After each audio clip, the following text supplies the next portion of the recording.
One Sabbath, Yashua was on his way to dine with a prominent Jewish religious leader for a festive meal. Everyone was watching him to see if he would heal anyone on the Sabbath. Just then, standing right in front of him, was a man with his limbs suffering from edema. Yeshua asked the experts of the law and the Pharisees who were present, "Does the law permit a man to heal on the Sabbath day? Is it right or wrong?" No one dared answer, so Yeshua turned to the sick man, released healing to him, and sent him on his way. Yeshua said to them all, "If one of your children or one of your animals fell into a well, wouldn't you do all you could to rescue them even on the Sabbath?" There was nothing they could say. All were silent. When Yeshua noticed how the guests for the meal were all vying for the seats of honor, he shared this story with the guests around the table. When you are invited to an important social function, don't be quick to sit near the head of the table, choosing for yourself a seat of honor. What will happen to you when someone arrives who is more distinguished than you?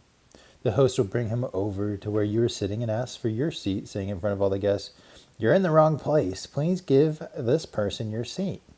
Disgraced, you will have to take whatever seat is left.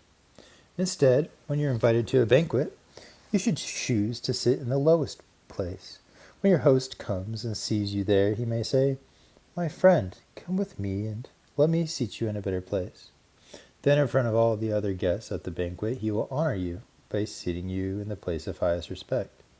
Remember this: everyone with a lofty opinion of who he is and who seeks to raise himself up will be publicly humbled. And everyone with a modest opinion of who he is and chooses to humble himself will be raised up before all. Then Yeshua turned to his host and said, "When you throw a banquet, don't just invite your friends, relatives, or rich neighbors, for it is likely they will return the favor. It is better to invite those who never get an invitation. If you invite the poor to your banquet along with the outcast, the handicapped, and the blind, those who can never repay you the favor, then you will experience a great blessing in this life, and at the resurrection of the godly you will receive a full reward." When they heard this, one of the dinner guests said to Yeshua, "Someday God will have a kingdom feast, and how happy and privileged will be the ones who get to share in that joy." Yeshua replied with this parable.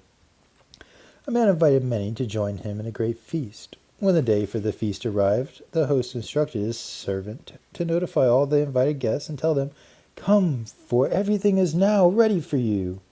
But one by one, they all made excuses. One said, "I can't come. I just bought some property and I have to go and look it over."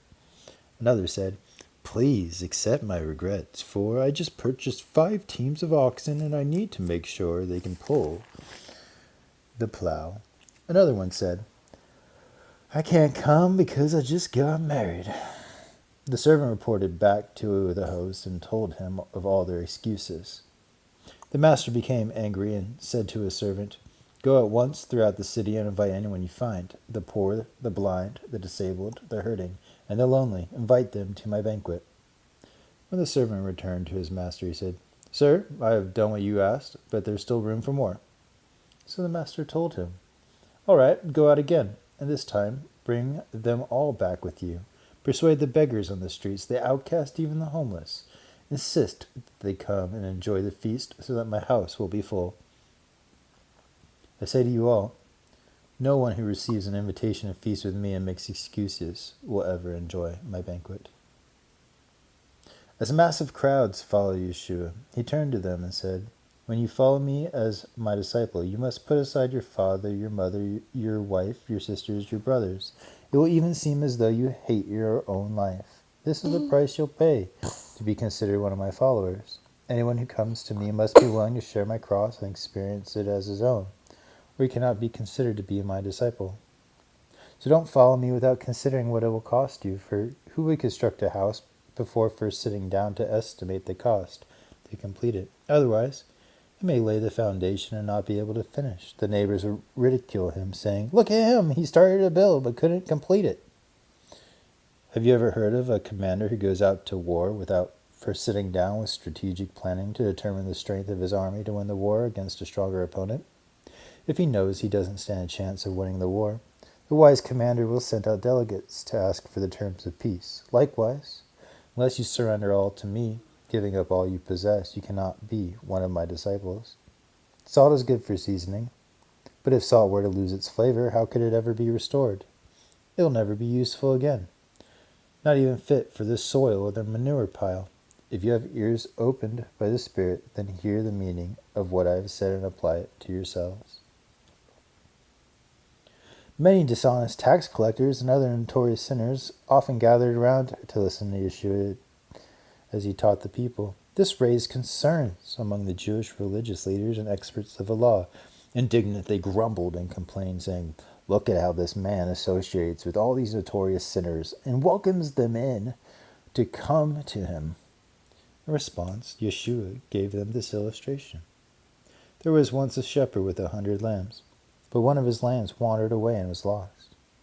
So the shepherd left the 99 lambs out in the open field and searched in the wilderness for that one lost lamb. He didn't stop until he finally found it. With exuberant joy, he raised it up, placed it on his shoulders, and carried it back with cheerful delight. Returning home, he called all his friends and neighbors together and said, "Let's have a party. Come and celebrate with me the return of my lost lamb. It wandered away, but I found it and brought it home."